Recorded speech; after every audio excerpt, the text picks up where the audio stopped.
ಹರಿ ಓಂ ಸ್ನೇಹಿತರೆ, ಸರಸ್ವತಿ ಶ್ರೀವಾರಿ ಚಾನಲ್ಗೆ ಸ್ವಾಗತ. ಸ್ನೇಹಿತರೆ, ಯುಗಾದಿ ಹಬ್ಬ ನೋಡಿ 18-19 ಬಂದಿದೆ. 18ನೇ ತಾರೀಕು ಅಮಾವಾಸ್ಯೆ, ಯುಗಾದಿ ಅಮಾವಾಸ್ಯೆ ಅಂತಲೇ ಕರೀತಾರೆ. ಈ ಅಮಾವಾಸ್ಯೆ ಹಿಂದಿನ ದಿವಸನೇ ನೀವೆಲ್ಲ ರೆಡಿ ಮಾಡ್ಕೊಳ್ಳಿ. ಯಾಕಂದರೆ ಅಮಾವಾಸ್ಯೆ ತುಂಬ ಮುಖ್ಯವಾಗಿರೋ ಅಮಾವಾಸ್ಯೆ ಇದು.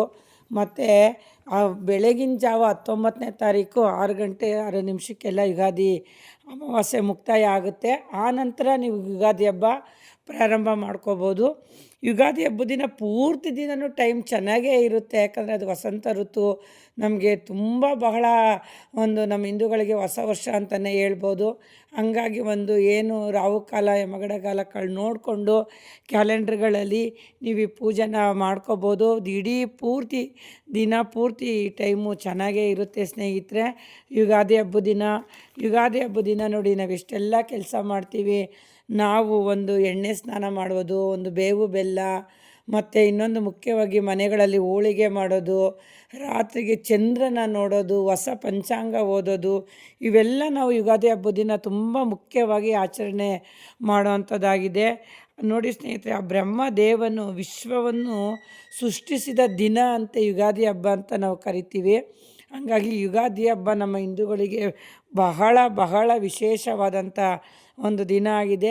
ಈ ದಿನ ಎಲ್ಲರೂ ಎಣ್ಣೆ ಸ್ನಾನ ಮಾಡಬೇಕು. ಪ್ರತಿಯೊಬ್ಬರೂ ಸ್ನೇಹಿತರೆ, ಎಣ್ಣೆ ಸ್ನಾನ ಮಾಡೋದ್ರಿಂದ ಆರೋಗ್ಯಕ್ಕೆ ಒಳ್ಳೆಯದು, ಮೈಗೆ ಒಳ್ಳೆಯದು.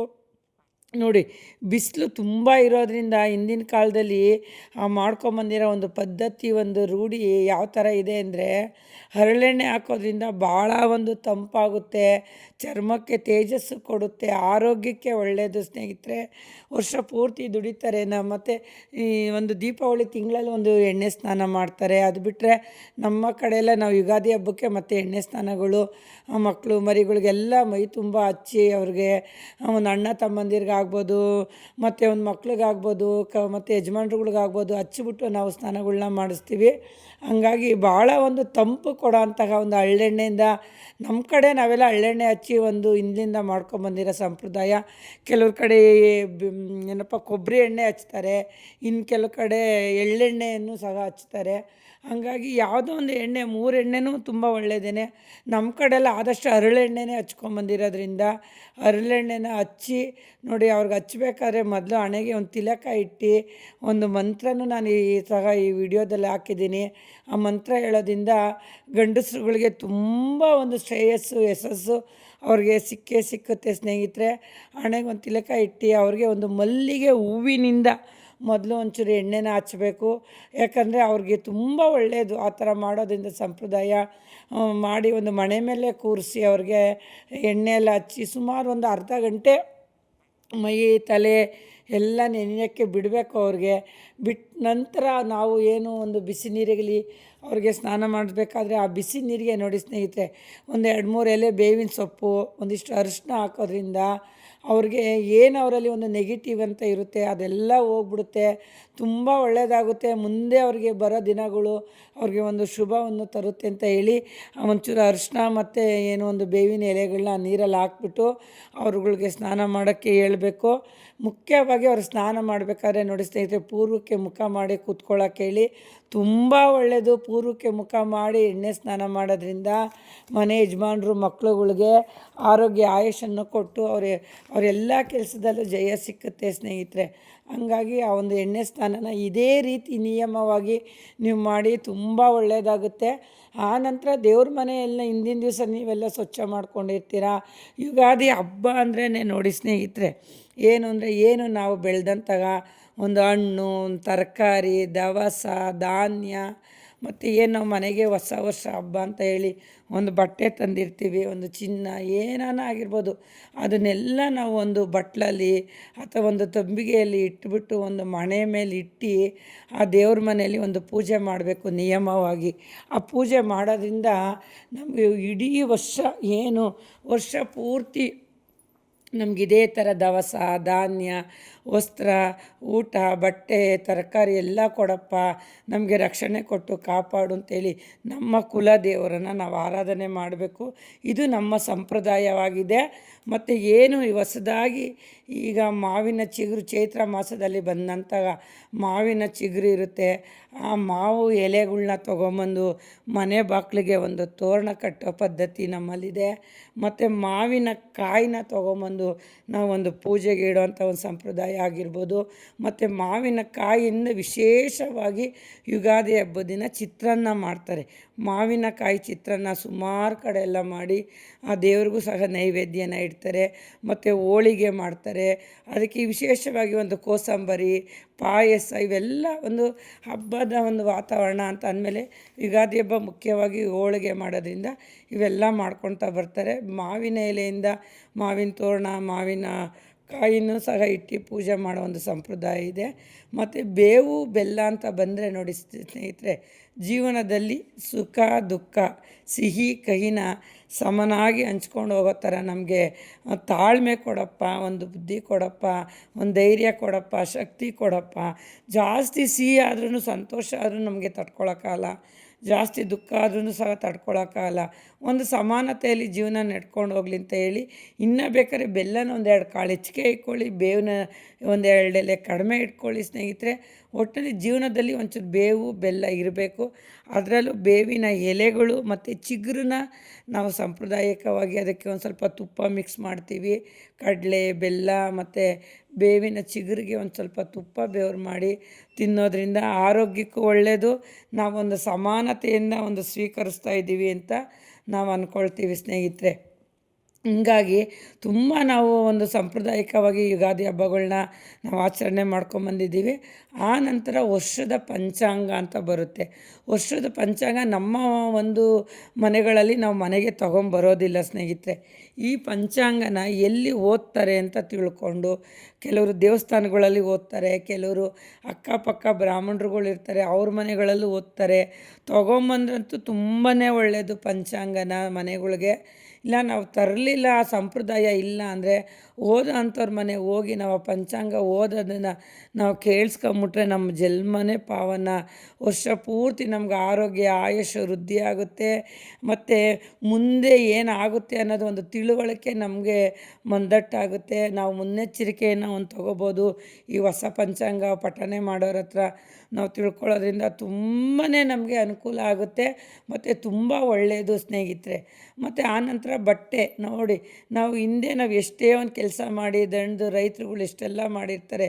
ಒಂದು ಯುಗಾದಿ ಹಬ್ಬ ಅಂದರೆ ಹೊಸ ಬಟ್ಟೆ ತರಲೇಬೇಕು ಸ್ನೇಹಿತರೆ. ಹೊಸ ಬಟ್ಟೆ ಹಾಕ್ಕೊಂಡು ನೋಡಿ, ಎಣ್ಣೆ ಸ್ನಾನ ಮಾಡಿ ಹೊಸ ಬಟ್ಟೆ ಹಾಕ್ಕೊಂಡು ಒಂದು ಹಬ್ಬನ ಒಗ್ಗಟ್ಟಾಗಿ ಇಡೀ ಕುಟುಂಬ ಒಟ್ಟಿಗೆ ಪೂಜೆ ಮಾಡಿ ಒಟ್ಟಿಗೆ ರೌಂಡಾಗಿ ಊಟಕ್ಕೆ ಕೂತ್ಕೋಬೇಕು. ಅವಾಗ ಎಷ್ಟು ಆನಂದ. ಅವತ್ತು ಎಲ್ಲರ ಮನೇಲೂ ಆನಂದ. ಎಲ್ಲರ ಮನೆಗಿಂತ ನಮ್ಮ ಮನೆಗಳಲ್ಲಿ ಆಚರಣೆ ಮಾಡ್ಕೊಳ್ಳೋದೇ ನಮಗೊಂದು ದೊಡ್ಡ ಆನಂದ ಅಂತ ಅನಿಸಿರುತ್ತೆ. ಹಾಗಾಗಿ ಮನೆಗಳಲ್ಲಿ ನೀವೆಲ್ಲ ಆಚರಣೆ ಮಾಡ್ಕೊಳ್ಳಿ. ಮೊದಲೇ ನೀವು ಕುಲ ದೇವ್ರಿಗೆ ಪೂಜೆ ಮಾಡಿ ಆ ನಂತರ ನೀವು ದೇವಸ್ಥಾನಕ್ಕೆ ಹೋಗಿ. ವಿಶೇಷವಾಗಿ ಗುರುವಾರ ಈ ಹಬ್ಬ ಬಿದ್ದಿರೋದ್ರಿಂದ ಗುರುರಾಯರ ದರ್ಶನ ನೀವು ಮಾಡಲೇಬೇಕು ಸ್ನೇಹಿತರೆ. ತುಂಬ ಒಳ್ಳೆಯದಾಗುತ್ತೆ. ವರ್ಷ ಪೂರ್ತಿ ನಿಮಗೆ ಗುರುಬಲ ಇರುತ್ತೆ. ರಾಘವೇಂದ್ರ ಸ್ವಾಮಿಯವರ ಒಂದು ಆಶೀರ್ವಾದ ನಿಮ್ಮ ಕುಟುಂಬದ ಮೇಲೆ ಇರುತ್ತೆ. ಮನೆ ದೇವರಿಗೆ ಒಂದು ನೈವೇದ್ಯ, ಒಂದು ತಳೆಗೆ, ಒಂದು ಪೂಜೆ ಇವನ್ನೆಲ್ಲ ಕೊಟ್ಟು ಆನಂತರ ನೀವು ಹೋಗಿ ಏನು ಹಿಂದಿನ ಕಾಲದಿಂದ ನೀವು ಯಾವ್ಯಾವ ದೇವ್ರಿಗೆ ನೀವು ನೈವೇದ್ಯ ಇಟ್ಕೊಳ್ತಾ ಬಂದಿರ್ತೀರ, ಯಾವ ಸಂಪ್ರದಾಯ ಮಾಡಿರ್ತೀರ ಅದನ್ನೇ ಮಾಡಿ ಸ್ನೇಹಿತರೆ. ಹೊಸದಾಗಿ ಯಾವುದನ್ನೂ ನೀವು ರೂಢಿ ಮಾಡ್ಕೊಳ್ಳೋಕೆ ಹೋಗಬೇಡಿ. ನಾವು ಮಾಡೋದೆಷ್ಟು ನಮಗೆ ಕಾಲದಿಂದ ಆಗಿ ಬಂದಿರೋದನ್ನೇ ನಾವು ಮಾಡಬೇಕು ಸ್ನೇಹಿತರೆ. ಮತ್ತು ವಿಶೇಷವಾಗಿ ಅವತ್ತಿಗೆ ಒಂದು ಗೋಪೂಜೆ ಮಾಡಿ, ಹೊಸ ವರ್ಷದ ದಿನ ಗೋಪೂಜೆ ಮಾಡೋದ್ರಿಂದ ಮುಕ್ಕೋಟಿ ದೇವರುಗಳ ಪೂಜೆ ಮಾಡಿದಷ್ಟು ಆಶೀರ್ವಾದ ನಮಗೆ ಸಿಗುತ್ತೆ. ಮತ್ತು ಅವಕ್ಕೆ ಒಂದು ಬಾಳೆಹಣ್ಣು ಬೆಲ್ಲ ಅಕ್ಕಿ ಇವೆಲ್ಲ ತಿನ್ನಿಸೋದ್ರಿಂದ ನಮ್ಮ ಮನೆ ವೃದ್ಧಿ ಆಗುತ್ತೆ, ನಮ್ಮ ಮಕ್ಕಳಿಗೆ ಏಳಿಗೆ ಆಗುತ್ತೆ ಸ್ನೇಹಿತರೆ. ಇದು ಕಟ್ಟಿಟ್ಟ ಬುತ್ತಿ. ಖಂಡಿತ ನೀವು ಗೋಮಾತೆಗಳಿಗೆ ಅವತ್ತು ಪೂಜೆ ಮಾಡಿ ನಿಮ್ಮ ಕೈಲಾದಷ್ಟು ಆ ಸ್ವಾಮಿಗೆ ಒಂದು ಏನಾನ ಒಂದು ಊಟ ತಿನ್ನಿಸಿ. ಮತ್ತು ಮುಖ್ಯವಾಗಿ ಜಲದಾನ ಮಾಡಬೇಕಂತೆ. ನೀರು, ಶುದ್ಧವಾದ ನೀರನ್ನು ಒಂದು ಪ್ರಾಣಿ ಪಕ್ಷಿಗಳಿಗೆ ಮಾಡಿ ಮೇಲೆ ಇಡೋದಾಗ್ಬೋದು, ಇಲ್ಲ ಅಕಸ್ಮಾತ್ ಈ ದನ ಕರು ಕುಡಿಯೋವಂಥವಕ್ಕೆ ಒಂದು ವ್ಯವಸ್ಥೆ ಮಾಡೋದಾಗ್ಬೋದು, ಮತ್ತು ದೇವಸ್ಥಾನಗಳಲ್ಲಿ ಹೋಗೋವಂಥವ್ರಿಗೆ ನೀರಿನ ವ್ಯವಸ್ಥೆ, ಈ ಥರ ಎಲ್ಲ ಒಂದೆಲ್ಲನೋ ಒಂದು ಪಾದಯಾತ್ರೆ ಹೋಗ್ತಾ ಇರ್ತಾರೆ, ಅವ್ರುಗಳ್ಗೊಂದು ಕುಡಿಯೋ ಬಾಟ್ಲಿನ ನೀರಿನ ವ್ಯವಸ್ಥೆ ಇವೆಲ್ಲ ಮಾಡೋದ್ರಿಂದ ತುಂಬ ಒಳ್ಳೆಯ ಫಲ ಸಿಗುತ್ತೆ. ಜಲದಾನ ಅಂದರೆ ನೀರಿನ ಒಂದು ದಾನ ಮಾಡೋದ್ರಿಂದ ಯುಗಾದಿ ಹಬ್ಬದ ದಿನ ಭಾಳ ಒಳ್ಳೆಯದು. ಅನ್ನದಾನ ಜಲದಾನಕ್ಕಿಂತ ಶ್ರೇಷ್ಠವಾದ ನೋಡಿ, ದಣಿದವ್ರಿಗೆ ನೀರು, ಹಸಿದವ್ರಿಗೆ ಅನ್ನ, ಇವೆಲ್ಲ ಹಿಂದಿನ ಕಾಲದಿಂದ ಮಾಡ್ಕೊಂಬಂದಿದ್ದಾರೆ. ಇವೆಲ್ಲ ನೀವು ಸಂಪ್ರದಾಯ ಪ್ರಕಾರ ಮಾಡಿ, ಮತ್ತು ದೇವ್ರಿಗೆ ಒಂದು ಹಿಂದಿನ ಕಾಲದಿಂದ ನಮ್ಮ ಹಳ್ಳಿಗಳ ಕಡೆ ಒಂದು ದವಣ, ಮರುಗ ಮತ್ತು ಪತ್ರೆ ಇವನ್ನೆಲ್ಲ ಇಟ್ಟು ನಾವು ಪೂಜೆ ಮಾಡಿದ್ದೀವಿ ಸ್ನೇಹಿತರೆ. ನೋಡಿ, ಒಂದು ಜಾತ್ರೆ, ಒಂದು ತೇರು ಅಂತ ಬಂದರೆ ದವನ ಏನು ಮನೇಲಿ ಘಮ ಘಮ ಘಮ ಘಮ ಅನ್ನುತ್ತೆ. ಯುಗಾದಿ ಹಬ್ಬದ ದಿವಸ ಎಲ್ಲಿದ್ದರೂ ನಾವು ಹುಡಿಕೊಂಡು ಬಂದು ನಮ್ಮ ಮನೆಗಳಲ್ಲಿ ವಿಶೇಷವಾಗಿ ದವನ ಇಟ್ಟು ನಾವು ಪೂಜೆ ಮಾಡೋ ಒಂದು ಸಂಪ್ರದಾಯ ಇದೆ. ಅವತ್ತು ನೀವು ಇದನ್ನೆಲ್ಲ ತೊಗೊಂಬಂದು ಮನೇಲೊಂದು ಪೂಜೆ ಮಾಡಿ, ಮುಖ್ಯವಾಗಿ ಮನೆ ಯಜಮಾನ್ರ ಕೈಲಿ ಅವತ್ತು ಪೂಜೆ ಮಾಡಿಸಿ ನೀವೆಲ್ಲ ರೆಡಿ ಮಾಡಿಕೊಡಿ. ಮನೆ ಯಜಮಾನ್ರು ಒಂದು ಪೂಜೆ ಮಾಡಿ ಎಲ್ಲರಿಗೂ ಹೆಂಡತಿ ಮಕ್ಕಳು ಎಲ್ಲ ನಾವು ಅವ್ರ ಆಶ್ರಯದಲ್ಲಿರ್ತೀವಿ. ನಮ್ಗಳಿಗೆಲ್ಲ ಅವರೊಂದು ಸಿಹಿ, ಒಂದು ಬೇವು ಬೆಲ್ಲ ಪ್ರಸಾದನ ಕೊಟ್ಟು ಅವರೊಂದು ಪೂಜೆ ಮಾಡಿದ್ರೆ ನಮ್ಮ ಮನೆ ಗಂಡಸುಗಳೇ ನಮಗೆ ಒಂದು ದೇವ್ರ ಥರ ಕಾಣಿಸ್ತಾರೆ. ಈ ಸಂಪ್ರದಾಯನ ನೀವೆಲ್ಲ ಮಾಡ್ಕೊಬನ್ನಿ. ಹೊಸ ಬಟ್ಟೆ, ಎಣ್ಣೆ ಸ್ನಾನ ಇವೆಲ್ಲ ಮಾಡೋದ್ರಿಂದ ನಮಗೆ ಒಂದು ತೃಪ್ತಿ ಸಿಕ್ಕುತ್ತೆ. ಗುರುರಾಯರ ಆಶೀರ್ವಾದ ಸದಾ ನಿಮ್ಮ ಮೇಲಿರಲಿ. ಮತ್ತು ನೋಡಿ ಸ್ನೇಹಿತರೆ, ಗುರುಗ್ರಹ ಒಂದು ರಾಶಿಯಿಂದ ಮತ್ತೊಂದು ರಾಶಿಗೆ ಪ್ರವೇಶ ಮಾಡುವುದನ್ನೇ ಸಂವತ್ಸರ ಎಂದು ಕರೀತಾರೆ. ಈ ಗುರುಗ್ರಹ ನೋಡಿ ಇವಾಗ ಪ್ರವೇಶ ಮಾಡುವಂಥ ಒಂದು ಕಾಲ ಬಂದಿದೆ. ಇದು ಮುಖ್ಯವಾಗಿ ಗುರುವಾರ ನಮಗೆ ಯುಗಾದಿ ಹಬ್ಬ ಬಂದಿರೋದು, ನಮಗೆ ಹೊಸ ಪಂಚಾಂಗ ಬಂದಿರೋದು, ನಮಗೆಲ್ಲ ಈ ಹೊಸ ವರ್ಷ ಆಚರಣೆ ಮಾಡೋದೇ ನಾವು ಈ ಒಂದು ಯುಗಾದಿ ಹಬ್ಬದಿಂದ ಆಗಿದೆ ಸ್ನೇಹಿತರೆ. ಪ್ರತಿಯೊಬ್ಬರು ಈ ಒಂದು ಆಚರಣೆನ ಮಾಡ್ಕೊಳ್ಳಿ. ಮತ್ತು ರಾತ್ರಿಗೆ ಚಂದ್ರ ಬರ್ತಾರೆ. ಚಂದ್ರ ನಮ್ಗೆ ಯಾವ ಕಡೆ ಒಂದು ಧಾನ್ಯ ಫಲ ಹೆಚ್ಚುತ್ತೋ, ಇಲ್ಲ ಚಿನ್ನದ ಫಲ, ದುಡ್ಡಿನ ಫಲ ಅನ್ನೋದನ್ನು ಆ ಚಂದ್ರನೇ ನಮಗೆ ತೋರಿಸ್ತಾರೆ. ಇವೆಲ್ಲ ಹಿಂದಿನ ಕಾಲದವರು ರೂಢಿ ಮಾಡ್ಕೊಳ್ತಾ ಬಂದಿದ್ದಾರೆ. ಹಾಗಾಗಿ ಪ್ರತಿಯೊಬ್ಬರು ಯುಗಾದಿ ಹಬ್ಬ ಒಳ್ಳೆಯದಾಗಲಿ. ಮತ್ತು ಮರಿದೇನೆ ಅವತ್ತು ಮರುಗ ಎಲ್ಲಿದ್ರೂ ಹುಡಿಕೊಂಡು ದವಣನ ತೊಗೊಂಬಂದು ನೀವು ಪೂಜೆ ಮಾಡಿ. ಮತ್ತು ಪಂಚಾಂಗ ಓದೋವಂಥವ್ರ ಮನೆಗೆ ನೀವು ಹೋಗಿ ಕಿವಿ ಕೊಟ್ಟು ಕೇಳಿಸ್ಕೊಳ್ಳೋದ್ರಿಂದನೂ ನಿಮಗೆ ತುಂಬ ಫಲ ಸಿಕ್ಕುತ್ತೆ ಸ್ನೇಹಿತರೆ. ನನ್ನ ವಿಡಿಯೋ ನಿಮಗೆಲ್ಲ ಇಷ್ಟ ಆಗಿದೆ ಅಂದ್ಕೊಂಡಿದ್ದೀನಿ. ಇಷ್ಟ ಆಗಿದೆ ದಯವಿಟ್ಟು ಸಬ್ಸ್ಕ್ರೈಬ್ ಮಾಡಿ, ಲೈಕ್ ಮಾಡಿ, ಶೇರ್ ಮಾಡಿ. ಮುಖ್ಯವಾಗಿ ಅವತ್ತೊಂದು ಪಕ್ಷಿಗಳಿಗೆ ನೀರಿಕ್ಕದೆ ಇರಬೇಡಿ. ದನ ಕುರಿಗಳಿಗೆ ಆದಷ್ಟು ನೀರುಗಳ್ನ ಕೊಡಿ. ರೋಡಲ್ಲಿ ಹೋಗಿ ಬರೋರು ಯಾರನ್ನ ನೀರು ಕೇಳಿದ್ರೆ ಖಂಡಿತ ನೀರು ಕೊಡಿ. ಎಲ್ಲರಿಗೂ ನನ್ನ ವಿಡಿಯೋ ಇಷ್ಟ ಆಗಿದ್ರೆ ದಯವಿಟ್ಟು ಸಬ್ಸ್ಕ್ರೈಬ್ ಮಾಡಿ, ಲೈಕ್ ಮಾಡಿ, ಶೇರ್ ಮಾಡಿ, ಸಪೋರ್ಟ್ ಮಾಡಿ ಸ್ನೇಹಿತರೆ.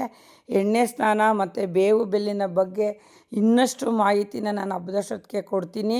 ಎಲ್ಲರಿಗೂ ಒಳ್ಳೆಯದಾಗಲಿ ಸ್ನೇಹಿತರೆ. ಹರಿ ಓಂ ಹರೇ ಶ್ರೀನಿವಾಸ.